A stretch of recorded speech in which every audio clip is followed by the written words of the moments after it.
అమ్మా గంగమ్మ, కృష్ణమ్మకు చెప్పమ్మా కష్టం కలిగించొద్దని, యమునకు చెప్పమ్మా సాయమునకు వెనకాడొద్దని,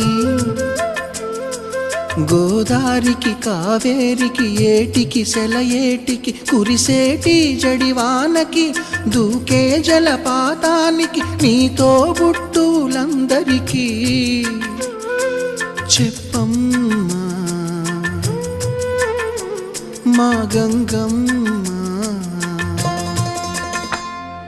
జీవనదివిగా ఒక మోక్షనిధివిగా పండ్లు పూలు పసుపుల పారాణి రాణిగా